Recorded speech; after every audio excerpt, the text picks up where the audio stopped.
यार वेनिस शहर का नाम आपने बहुत सुना होगा। ये शहर भरा है रोमांस, एडवेंचर और मिस्ट्रीज से। इस शहर का इतिहास बहुत रोमांचक रहा है और इसी इतिहास से आज हम लाए हैं आपके लिए एक ऐसी कहानी जो किसी मूवी स्टोरी से कम नहीं।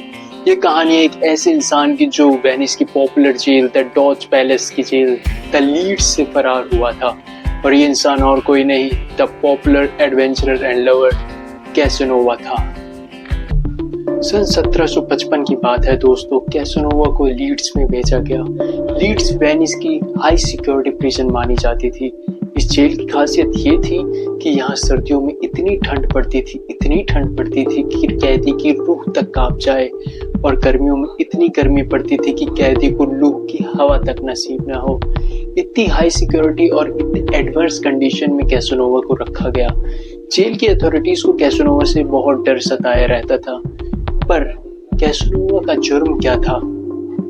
कैसनोवा एक फ्री थिंकर था जो बुक्स रीड किया करता था और ढेर सारे आइडियाज डिस्कस किया करता था। पर इस चीज को उस समय फॉरबिडन माना गया और अपने इसी एडवेंचरस एंड लविंग एटीट्यूड के चलते अथॉरिटीज उसके अगेंस्ट हो गई और इसी खुली विचारधारा के चलते उसे सराखों के पीछे जाना पड़ा। अब कैसनोवा कोई आम बंदा थोड़ी था जो उसे जेल में डाल दिया और वो हाथ पे हाथ धर के बैठा रहे। उसने एक खतरनाक प्लान बनाया अपने आप को जेल से फरार होने का। उसके पास एक मेटल स्पाइक था जो उसने जेल की फर्नीचर से चुरा लिया था। आप वेनिस के आर्किटेक्ट पे अगर ध्यान देंगे तो आप पाएंगे वहाँ वुड्स का अक्सर प्रयोग किया जाता है। मतलब वुडन फिनिश तो अक्सर आपको कहीं ना कहीं मिल ही जाएगा। तो कैसनोवा का प्लान ये था कि जब रात में अक्सर सिक्योरिटी गार्ड सो जाएंगे तो फिर वो अपने सेल के फ्लोर को घिसेगा उसी मेटल स्पाइक से।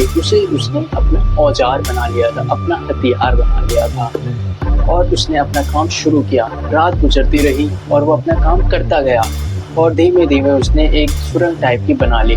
पर ट्विस्ट यहाँ आया दोस्तों, जब एक गार्ड ने फ्लोर की डैमेज को नोटिस कर लिया और फिर ऐसा लगा कि सारा का सारा प्लान धरा का धरा रह जाएगा और अब वो जिंदगी भर उसी जेल में सड़ता रहेगा।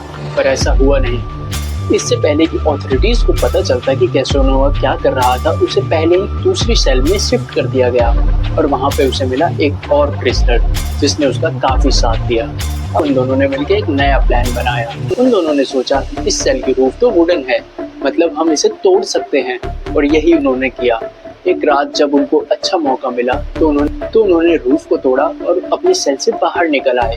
फिर उन्होंने रात भर इंतजार किया गार्ड्स के शांत होने का, उनके सोने का, और जैसे ही उन्हें एक मौका मिला वो लीड्स की दीवारों को लांघ गए और इस तरह वो जेल से फरार हो गए।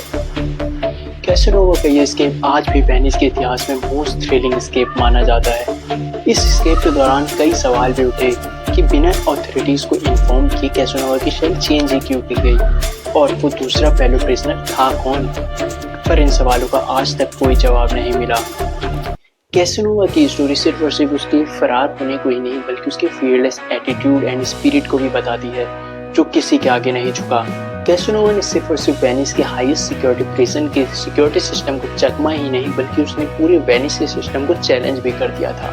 और इसी इंसिडेंट के बाद कैसनोवा ने अपना नाम इतिहास में दर्ज किया।